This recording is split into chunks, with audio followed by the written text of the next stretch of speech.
कमलेश ननूर बाजार अलपुरा।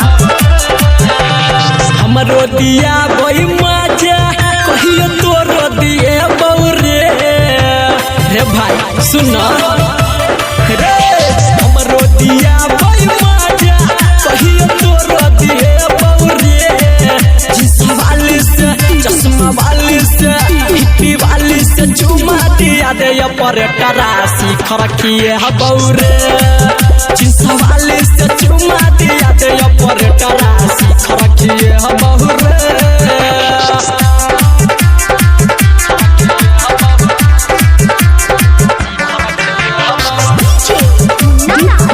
कमलेश अलपुरा डीजे कमलेश अलपुरा ननौर बाजार।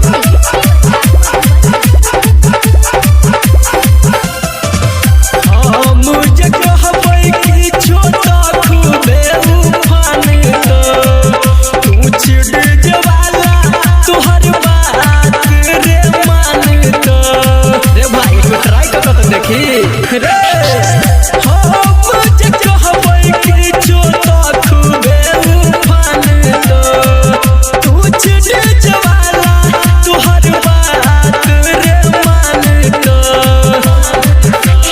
करे मामला सेट हाली लाल तो रोच खही बौरे करे मामला सेट हाली तो रोच खही बौरे जिंस वाली से चश्मा वाली से हिप्पी वाली से चुमा दिया दे ऑपरेटर शिखर किए बौरे जिंस वाली से चुमा दिया दे ऑपरेटर शिखर किए बौरे।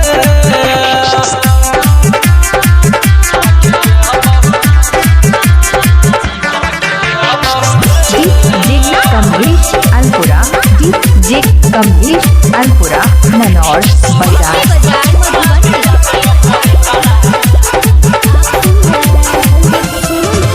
देखई में लागई छई माल बड़ी सुपर रे संदीप सुमन खोजइए हने कबूतर रे देखई में लागई छई माल बड़ी सुपर रे संदीप सुमन खोजइए हने कबूतर रे। राइटर विकेसी कहो तोरा पर कहियो नहीं खिसियाई बौरे रौशन सुभाष कहो तोरा पर कहियो नहीं खिसियाई बौरे जिंस वाली से चश्मा वाली से हिप्पी वाली से चुमा दिया दे ऑपरेटर शिखर किए बौरे जिंस वाली से चुमा दिया दे मुगेंद्र शिखर किए बौरे। डीजे कमलेश ननूर बाजार अलपुरा।